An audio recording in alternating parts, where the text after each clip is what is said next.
What's up guys, Daniel at DLifeHD, and today we're going to talk about 10 indie games that came out May and June for mobile that you really need to check out. There are a ton of different types of games here, so with all that said, sit back, relax, and let's get on with the show. At number 10, Wilmot's Warehouse. Your name is Wilmot and you manage a warehouse. Your job is to keep the warehouse in tip-top shape. How you arrange the boxes is up to you. You can organize them by color, type, or a format that only you understand. You just need to remember where you put everything when people ask. At number 9, Alter.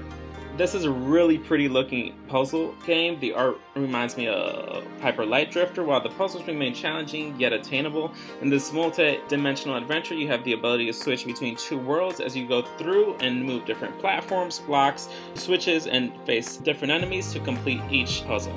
At number 8, The Sacred Tears True.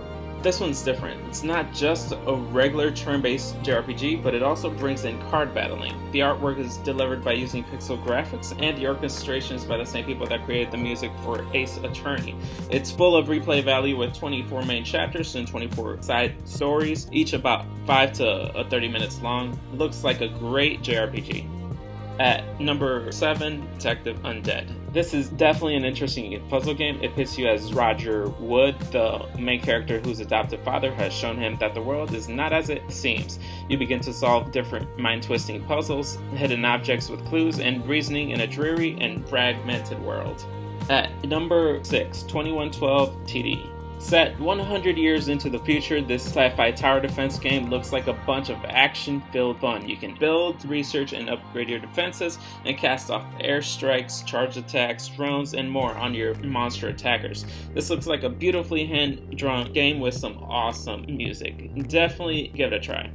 At number 5, Bit Dungeon 3.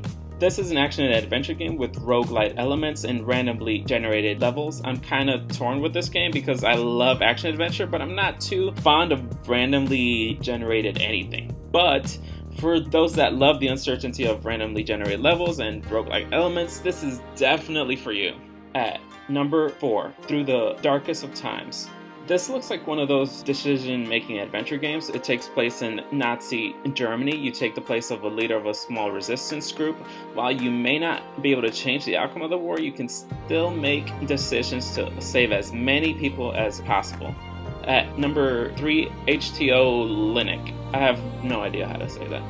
The main character, Mayan, wakes up at the bottom of a ruin and has lost her memory. You take the place of two fireflies and switch between light and dark between two worlds. You guide Mayan through this puzzle platformer by solving contraptions of avoiding monsters and traps so that you can safely escape the ruins. At number 2, Death Trap Dungeon. This one is an interactive video adventure with about 5 hours of gameplay. The game takes the player through a devious labyrinth full of tricks, traps, and monsters. Can you make it out alive? It features Eddie Marsan as narrator, who has appeared in such hits as Hobbs and Shaw, Deadpool 2, and Atomic Blonde.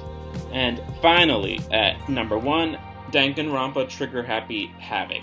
The game takes place in a privileged government-run academy where there is a competition going on behind closed doors. The main character then passes out and the school becomes more of a horrific environment than a regular school. I've never played any game from this series, but it looks like you solve cases and have battles and so forth. It looks really, really good. Alright guys, thanks for watching. Let us know which of these you like best in the comments below, or if you're currently playing any of them. We love talking to you guys. Also, make sure and support these indie devs if you think any of these are for you. Remember to like and subscribe for more videos like these. Lastly, check out our Twitter account for gameplay of the latest releases, but most importantly, remember to always stay one.